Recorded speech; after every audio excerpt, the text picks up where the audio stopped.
Sebelum kita lanjut ke videonya, jangan lupa klik tombol subscribe dan nyalakan loncengnya agar tidak ketinggalan info terbaru dari kami. Ariel Noah dan Pevita Pierce berhasil bikin baper netizen saat kepergok ngegame bareng hingga saling lempar perhatian. Kabar kedekatan Ariel Noah dan Pevita Pierce berhembus sejak tahun 2019 lalu. Namun, Pevita mengaku jomblo dan enggan mengakui status hubungannya dengan mantan Luna Maya tersebut. Rupanya keduanya sama-sama menyukai permainan virtual PlayerUnknown's Battleground atau yang biasa disebut PUBG.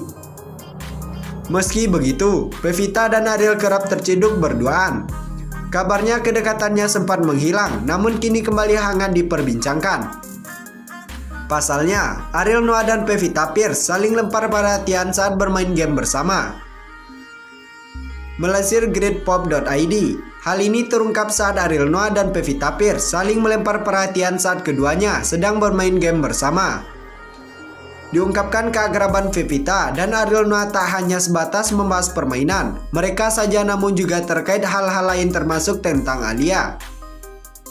Pevita sempat meminta mantan kekasih Luna Maya itu untuk menjaga kesehatannya dengan tidak begadang setiap malam.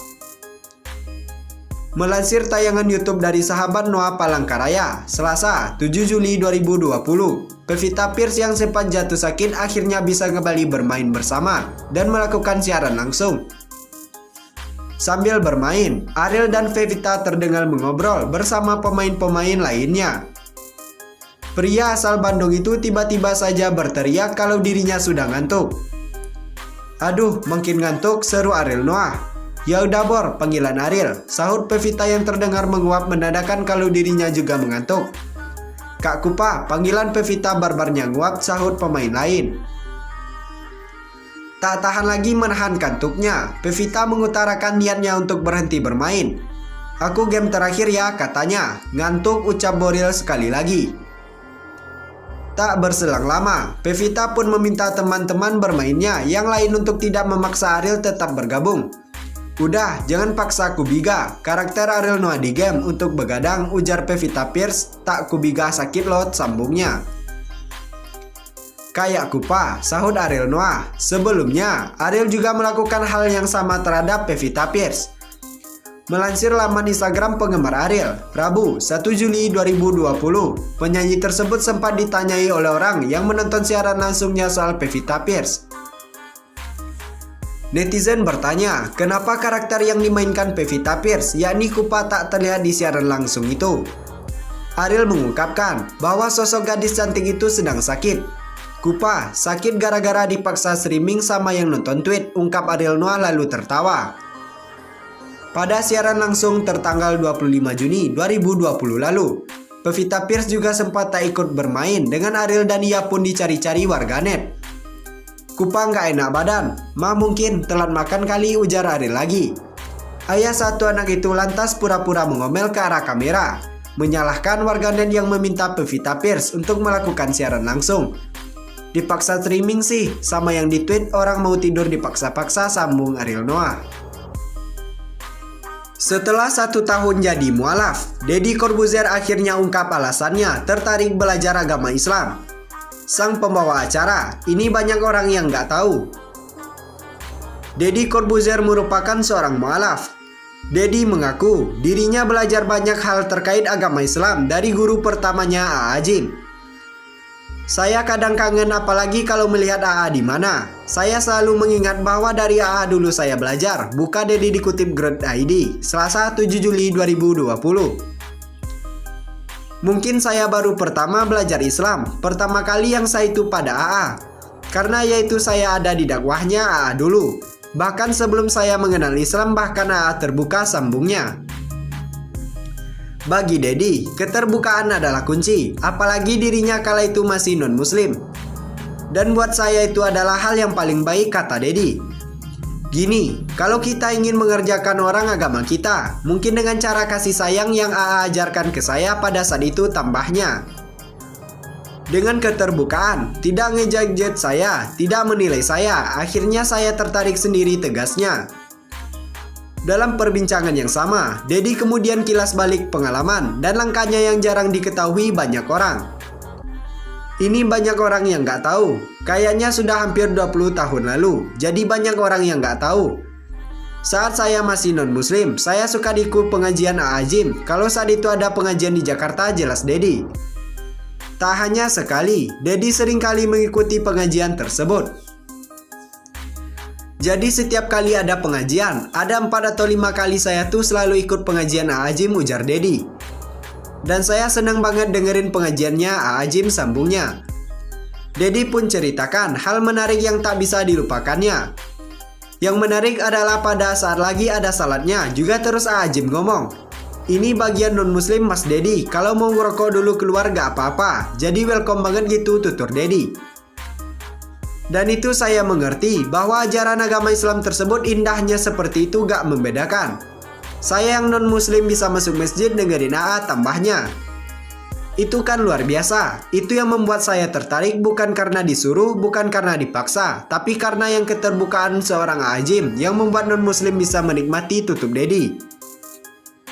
Dedi resmi menjadi mualaf usai mengucapkan 2 kalimat syahadat di Masjid Pondok Pesantren Ora Aji, Sleman, Yogyakarta pada Jumat 21 Juli 2019. Dibimbing langsung Gus Miftah, Dedi berpindah dari keyakinan asalnya, yakni Katolik.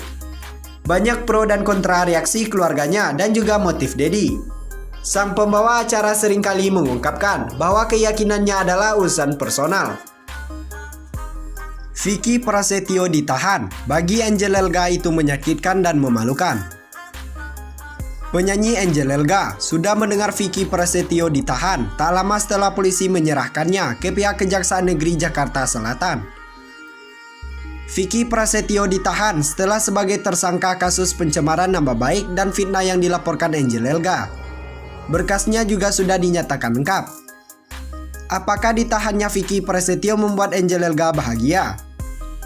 Dengan polisi sudah mengeksekusi mereka dan menyatakan mereka bersalah. Memang ini bukan berita yang bikin saya bahagia, bukan? Kata Angel Elga dikutip dari YouTube Angel Elga Channel, Rabu 8 Juli 2020.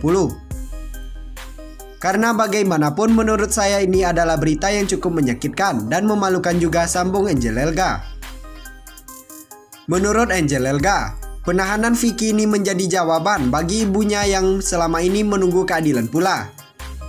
Tetapi paling tidak saya sudah memberikan jawaban kepada keluarga saya, terutama buat ibu saya yang selama ini menunggu keadilan, bagaimana kerjanya polisi dan aparat-aparat yang membantu kita, ujar Angel Elga.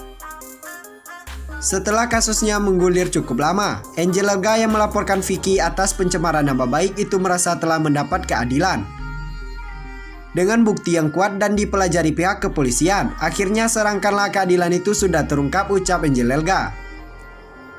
Angel Elga menambahkan, selama ini ia memperjuangkan laporannya itu bukan semata hanya untuk membahas perbuatan Vicky Prasetyo dan keluarganya. Angel masih memiliki untuk tidak melaporkan sejumlah pencurian barang yang disebutnya dilakukan pihak Vicky saat masih menjadi suami istri dulu. Pada November 2019, Vicky menuding Angel Elga berzina. Maka ia melakukan penggerebekan di rumah Angel Elga dan menemukan seorang pria bernama Vicky Alman di dalamnya.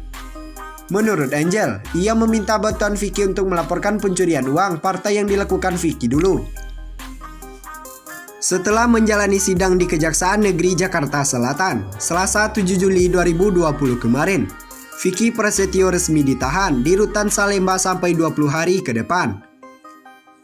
Presenter kondang Raffi Ahmad kenal dekat dengan Vicky Prasetyo sejak mereka kerja bareng sebagai host dan co-host program Oke Bos di Trans 7.